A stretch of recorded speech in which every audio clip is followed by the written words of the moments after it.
maxay kula tahay in lagu cayilo mise in lagu caatoobo ramadaanka dadna waxa waaye way ku cayilaan dadna way ku caatoobaan dabcan dadka awil cayilnaa waxa sidii kara aniga ahaanteeda way ku caatoobaan dadka annaga camal caatadaan ramadaanka way ku cayilaan koos ama dadka zaid noogu furmaaya assalaamu calaykum saaxiibayaal soo dhawaada maanta waa maalinka shanaad ee ramadaanka soonka Allah naga aqbalo waxaan maanta idin wadaa xalqadii labaad ee soonka iyo caafimaadka xalqadanna maanta waxaan diiradda ku saari doonaa miisaan dhimis aad u wanaagsan ayuu leeyahay ramadaanka soonka bisha ramadaan ayaa la xaqiijiyay inuu faa'iidooyin caafimaad oo fara badan u leeyahay caafimaadka jirka gaar ahaan dadka cayilan inuu ka caawiyo miisaan dhimis haddaba haddii aad rabto inaad ka faa'iidaysato fursadan qaaliga ee soomidda bisha barakeysan ee ramadaan si aad u dhinto hal mar dhowr kiilo oo culayska jirkaaga saaran ah halkan waxaan kuugu soo gudbi doonaa talooyin caafimaad kuwaas oo aad samayn karto talada koowaad waxa ay tahay ku afur cunto dheelitiran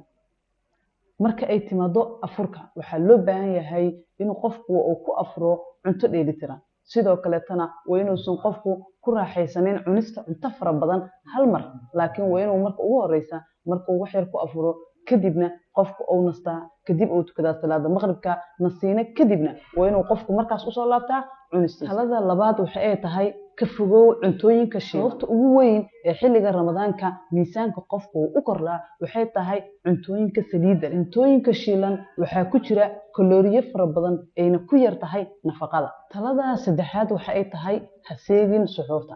ramadaanka suxuurtu waxa ay ku jirtaa booskii quraacda suxuurta oo aad ka boodaa waa arrin halis ah maadaama maalintii oo dhan aad gaajoonayso talada afraad waxay tahay iska yaree sokorta waa sababta kale ee ugu weyn ee miisaan kordhi karo xilliga ramadaanka siiba sokorta caadiga ah ee loo isticmaalo cabitaanada iyo midda laga sameeyo macmacaanada sokorta waxaa had iyo jeer lagu bedeli karaa cuntooyin iyo qudrado kuwaas ay ku jiraan sokoro dabiici ah sida miraha malabka iyo weliba qudaarta qaybo ka mid ah dhammaan kuwani waana laga dhergi karaa sidoo kalena waxa ay leeyihiin macaankaasi oo aan ahayn mid miisaanka qofka siyaadinaya talada shanaad waxa ay tahay xadid milixda ama cusbada cusbadu waxay u jeerjeertaa inay jirka ka dhigto mid fuuq baxsan doorashada ugu fiicanna waxay tahay inaad iska yarayso cuntooyinka ay milixdu ku badan tahay milixda ama cusbadu waxa ay soo jiidataa biyaha sidaas darteed ayay ku sababaysaa inay xididada qofka qalalaan uu qofkii noqdo qof fuuq baxsan sidoo kale isticmaalka cuntooyinka ay milixdu ka badan tahay waxay kaa dhigaysaa inaad noqoto qof haraadsan oo oon fara badan ayaa ku qabanaya maalinkaas talada lixaad waxa ay tahay qorshe aalamiito ama tababar 30 daqiiqo maalinkii inta lagu guda jiro bisha barakeysan ee ramadaan dadku waxa ay dareemaan culays si ay ula qabsadaan howlahan cusub sidaas darteed waxaa laga maarmaan ah in qofku uu sameeyo nooc ka mid ah dhaqdhaqaaqyada jirka sida socodka degdega ah ama jimicsiga fudud oo jirka ka dhigaya mid firfircoon kana ilaalinaya inuu daalo ama uu caajis dareemo qofku talada toddobaad waxa ay tahay xakamee qaybtaada ama qoondadaada xakameynta qaybtu waa tan ugu muhiimsan bishan barakeysan ee ramadaanka dulucda bishan barakeysan ee ramadaanka waa inuu yeeshaa qofku dulqaad sidoo kalena uu xakameyn sameeyaa xakameyntana waxaa laga maarmaan u ah dhanka cuntada labadan qodob inuu qofku dhowro labada qodob oo la rabo qofku inuu iska xakameeyo waxay tahay in la joojiyo cunista cuntada xilliga u dhaxaysa afurka iyo suxuurta waxaad arkaysaa dad ku dhahaya casho ayaan cunaynaa afurka ayaa casho ahay suxuurtina waa quraac laakiin dad ayaa waxay sameeyaan inta u dhaxayda cunto kala cuna taasina waxay qayb weyn ka qaadan doontaa inuu qofku cayilo ama miisaanku ku siyaado talada ugu dambaysa ama talada sideedaad ee aan siinayo qofka raba inuu bishan barakeysan ee ramadaan miisaanka isaga dhimo kulana dagaalamo cayilka jirkiisa saaran waxay tahay joogtee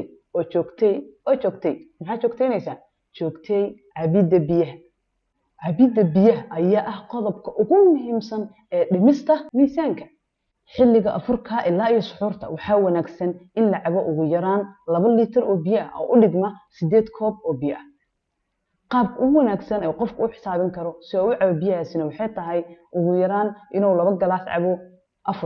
afurka iyo suxuurta inta u dhaxaysana inuu qofku cabo 4 galaas suxuurtana inuu cabo 2 galaas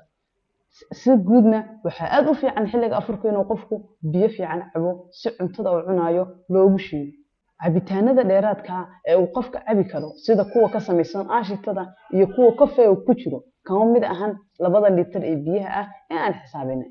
waxaa loo baahan yahay inuu qof ka fiirsado biyaha uu cabayo xilliga afurka kadib maadaama waqtiga uu haystaayay uu yahay waqti iska yar. waxaa ku soo dhawaataa soonka iyo caafimaadka magacaaga nagu bilaabo marka hore. bismillaah doctor Samira aad maasan tahay. magacayga waa Cabdullaahi Kediye. waan ku dhawaa barnaamijkaaga caafimaadka su'aalo weydiinta soonka iyo ku saabsan. maxay kula tahay in lagu cayilo mise in lagu caatoobo? waa maasan tahay. dadka horta isku mid maaha ramadaanka. ramadaanka dadna waxa waaye way ku cayilaan dadna way ku caatoobaan. dabcan dadka awil cayilnaa waxa sidii karaa aniga ahaanteeda way ku caatoobaan. dadka annaga camal caatadaan ramadaanka way ku cayilaan. koos ama dadka zaid noogu furmaaya. waa maasan tahay. okay aad u maasan tahay. okay walaal qaali soo dhawow soonka iyo caafimaadka barnaamij dhigaya meeshan ku haynaa. ugu horeyn magacaaga noogu bilaw marka labaadna ma kula tahay soonka in lagu cayilo mise lagu caatooba adii ma ku cayishaa mise ku caatooda? ما شاء الله دواء بنكي وأسامة حسن دامين صاقة وقعت عند أبا dadka kalena تذكر عند أبا هنا قعت هنا كعيال هنا كعيال وبدين عند أبا.